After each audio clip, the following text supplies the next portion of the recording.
Alright, so today, this is a little dirty. This has not been lapped, but this is an Ohira Uchigumori Hato.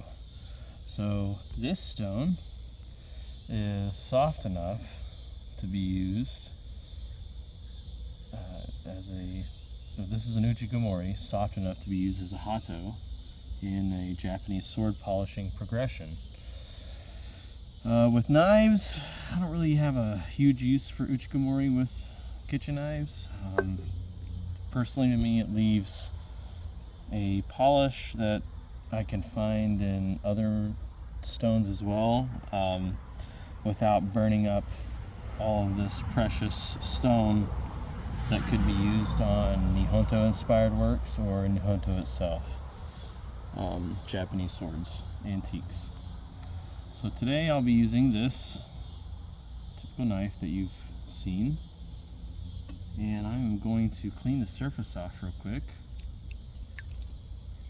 You will see the absolute beauty of the surface at least first. And on this I'm going to use a 400 grit Atoma to start. And I am still actually working the surface down from the originally hewn surface. So when you get these from like Namikawa, they leave the top and bottom still chipped away, cleaned up by little hatchets that they use typically right at the mine site. This is a beautiful pink slurry, raised out of all the purple ringay that you have.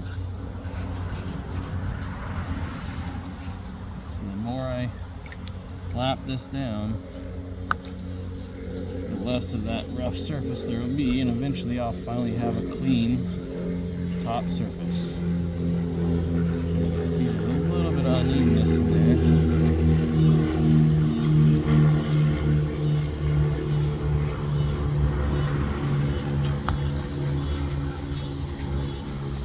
Ideally, I should have probably used the 140, but I'm going to bring it out with me. Wasn't expecting this to be quite as uneven. I used this on a polishing window on a piece of Nihonto that I have, a Wakizashi.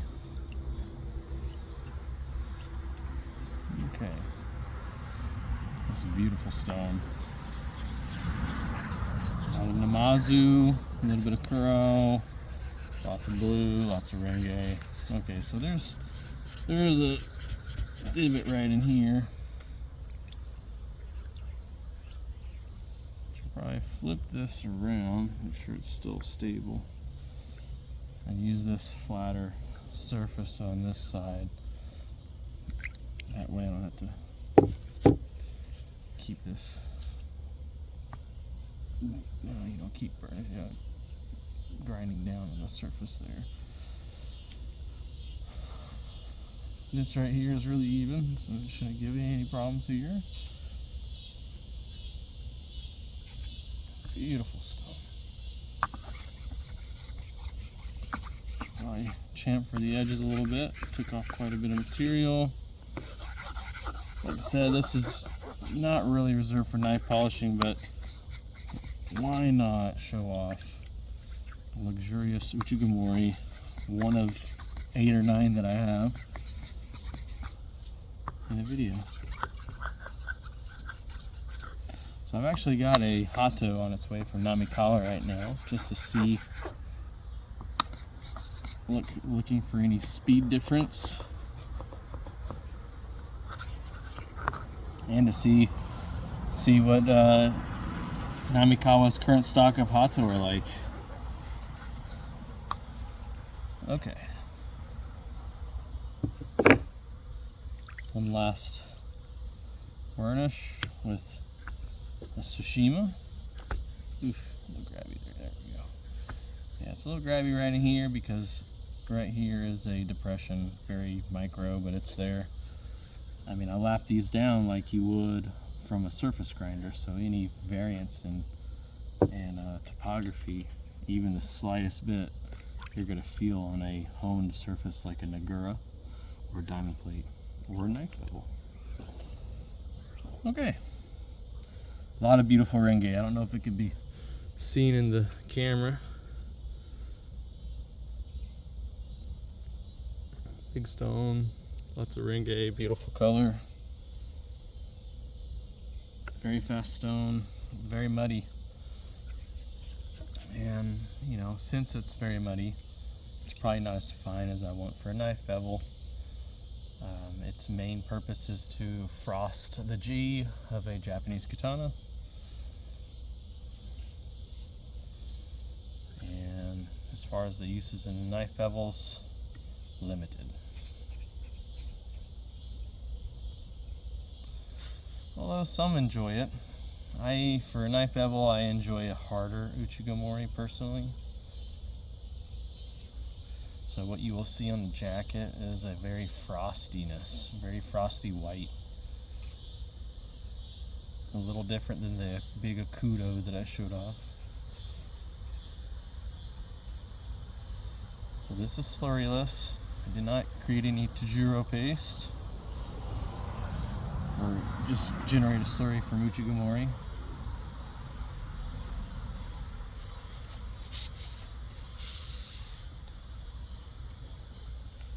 As you can see, dark, looks dark, but this is considered a frosty. So the Kasumi actually turns pretty dark in a certain light, but very white in the other, which is one of the main characteristics of an Uchigumori. And you can actually see where the geometry changes just from this. Now, in my strokes, I was, you know, it looks like I'm hitting the whole bevel, but since this bevel stops being even at about right there, you see where it stops touching blade. And what this is this bevel's actually like convex, almost like a hump this way and this way. It's almost like a bubble, micro. And as I take this down, all these high spots, when I do this should even out all the way across. As I'm polishing, very similar to how this side does. From here, basically the heel is usually a problem area, but sometimes I can get it perfect, but otherwise you just polish slightly different and you can cover the heel and you'll never even know. But this whole bevel here is pretty even all the way across. That's how I like to get my bevels. Like I said, this bevel here is just problematic on this side, and I'm constantly showing it to show you what a stone can do under all circumstances, because most people are going to have an uneven bevel. Most people aren't going to have a perfect bevel on their knife. I tend to send all mine out with as perfect as I can of a bevel so that you can do this on your stones and have a good time. But you know, sometimes it just doesn't work out that way, and there's a little bit of faceting, especially if it's, you know, a bevel that someone cleaned up from a Japanese knife that, you know, was pretty wonky. The bevel geometry is wonky.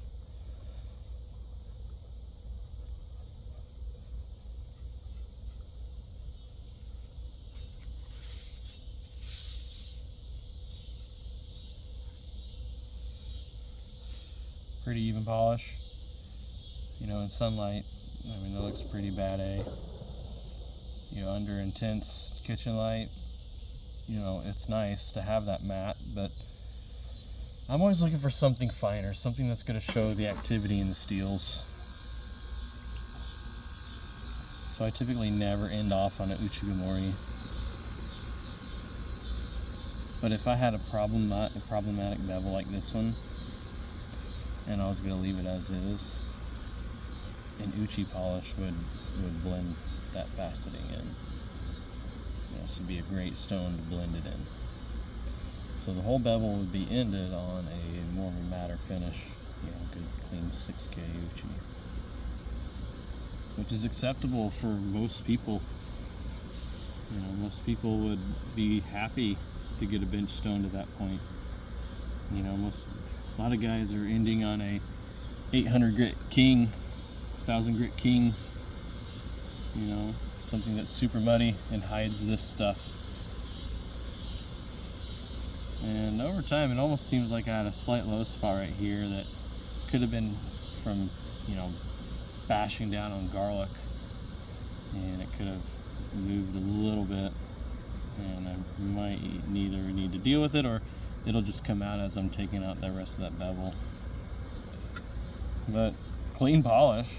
I mean, if anyone was ever scared of polishing on a Uchi that's got, you know, a line here, slight rust line, it's got Namazu with it, so typically for me that's a good sign that that's never going to spit out anything. And honestly, it doesn't have any lines on top.